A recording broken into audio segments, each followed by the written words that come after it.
دوستوں، آپ ہمارے اسلامک مفتاحی چینل کو سبسکرائب کریں، ویڈیو کو لائک اور شیئر کریں۔ تو چلیے آج کی ویڈیو شروع کرتے ہیں۔ دنیا کا شاید ہی کوئی انسان ہو جو خواب نہ دیکھتا ہو۔ بعض لوگ عالم بیداری میں بھی خواب دیکھتے ہیں، لیکن نیند کے عالم میں ہر شخص خواب دیکھتا ہے۔ اچھے خواب، برے خواب، سچے خواب، بے بنیاد خواب، ڈراونے خواب وغیرہ۔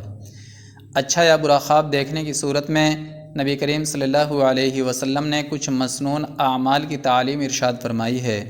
نبی صلی اللہ علیہ وسلم نے فرمایا، جب تم میں سے کوئی شخص ایسا خواب دیکھے جو اسے پسند ہو تو وہ اللہ کی جانب سے ہے، وہ اس پر اللہ کا شکر ادا کرے اور وہ اس خواب کو بیان کرے، اور جب وہ کوئی ناپسندیدہ خواب دیکھے تو وہ شیطان کی طرف سے ہے، وہ اس کے شر سے اللہ کی پناہ طلب کرے اور وہ خواب کسی کے سامنے بیان نہ کرے، پھر وہ خواب اس کو ضرر نہیں دے گا۔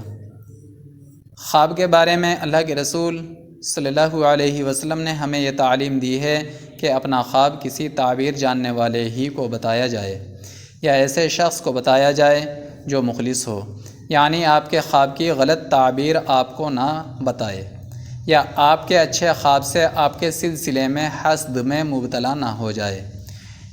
لیکن ناپسندیدہ خواب کسی کو بھی نہ بتانا چاہیے، خواہ وہ آپ کا کتنا ہی قریبی کیوں نہ ہو، کیونکہ ہو سکتا ہے وہ آپ کو اس خواب کی ایسی تعبیر بتا دے جو آپ کے غم اور دکھ میں اضافہ کرنے والی ہو۔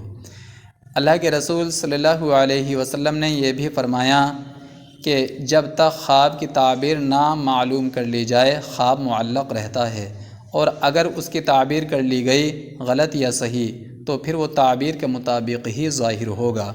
یہاں ہم تاریخ کی کتابوں سے فرعون کا ایک اہم اور دلچسپ خواب پیش کرتے ہیں۔